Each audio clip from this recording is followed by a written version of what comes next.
My name is Dani Combs. I am 43 years of age. Hi, my name is Tom Unrath. I am 69 years old. We're having this recording in Melbourne, Florida.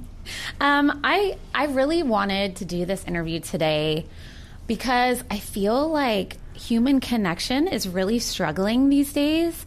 I am the parent of a preteen and a teenager, and I feel like all the time we spend on screens and texting and on social media and, one-sided algorithms has made it really hard for people of all generations just to connect.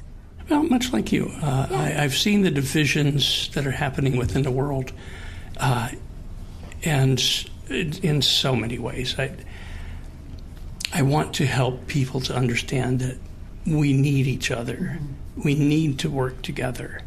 Tell me about one or two people in your life who have had the biggest influence on you, and what did they teach you? I'm going to give one that's probably the hardest answer, and that's my daughter. Nicole died in a car accident. Oh. She was on the way from Tampa over here to visit September 5th, 2003. The things that she taught me are to love without withholding anything, to care for everybody, to always smile, to hug people as often as possible.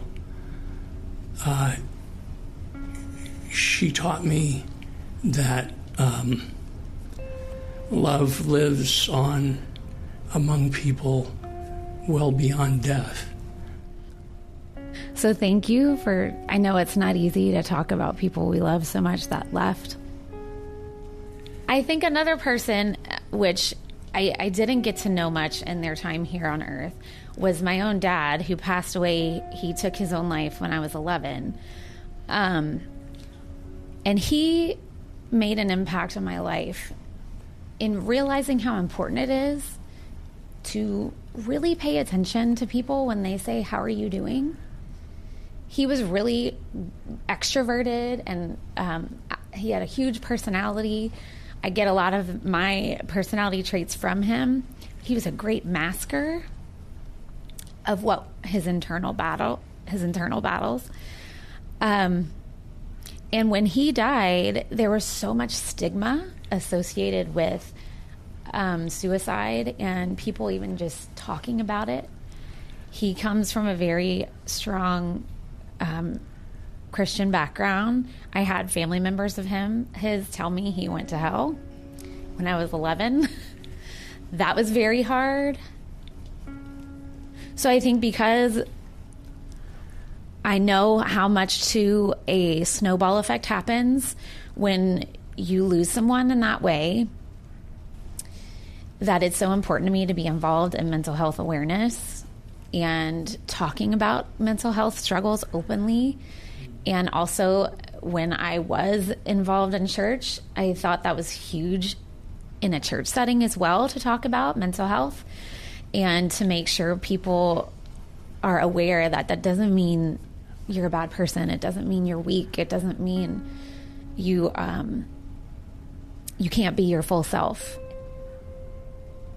Could you briefly describe in your own words your personal political values?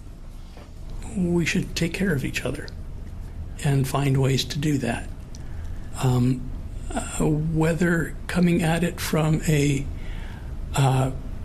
libertarian point of view or Green Party point of view or Republican or Democrat, whether a person considers him or herself conservative or liberal, right.